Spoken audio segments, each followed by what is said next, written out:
તો નમસ્કાર મિત્રો, જય મહારાજ. તો આજે આપણે આવી ગયા છે સંતરામ મહારાજમાં દર્શન માટે.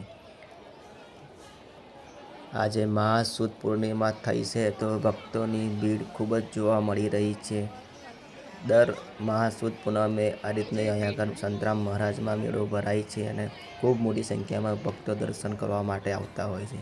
અહીંયા 3 થી 4 દિવસ માટે મેળો ચાલતો હોય છે અને ખૂબ દૂર દૂરથી લોકો દર્શન માટે આવતા હોય છે. તો તેમના જીવનકાળ વિશે આપણે જાણીએ. તેમના પૂર્વાશ્રમ વિશે વિશિષ્ટ માહિતી ઉપલબ્ધ તો નથી, પણ તેઓ સંવત 1872માં નડિયાદ આવ્યા હોવાનું મનાય છે. તેમના ગુરુનું નામ કલ્યાણદાસજી હતું. સંતરામ મહારાજે નડિયાદ ગાદીની સ્થાપના કરેલી છે. તેમના જીવન વિશે અનેક ચમત્કારો પ્રસિદ્ધ છે. જોકે એ સમયમાં થઈ ગયેલા મોટાભાગના સંતોની જેમ સંતરામ મહારાજના જીવન વિશે પણ ચમત્કારોની વાત પ્રસિદ્ધ છે, પણ તેણે કોઈ ઐતિહાસિક સમર્થન નથી. તેમણે અનેક પદો રચ્યા છે.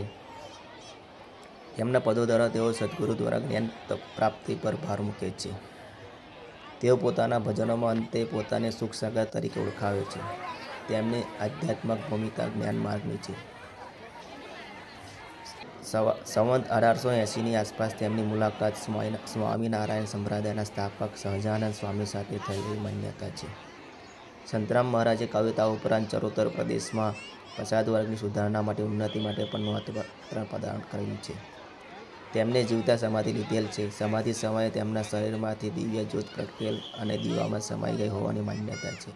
આ ઉપરાંત જનતા પર સાકરની વર્ષા થવાનું મનાય છે. તેમની સ્મૃતિમાં નડિયાદ ખાતે સંતરામ મંદિરની સ્થાપના કરવામાં આવેલ છે. તેમના ફર્સ્ટ શિષ્યનું નામ લક્ષ્મણદાસ હતું. સંતરામ મહારાજનો પદ સંગ્રહ તેમની વાણીનું એકમાત્ર પ્રસિદ્ધ સંકલન છે. આ પદ સંગ્રહમાં તેમને ભિન્ન ભિન્ન કૃતિઓ સંકલિત થઈ છે, જે આ મુજબ છે: ગુરુ બાવની, રામ રક્ષા, પ્રભાત, માસ, વાર, તિથિઓ અને વિવિધ વિષયો પરના છૂટક પદો. જય મહારાજ, જય સંતરામ મહારાજ.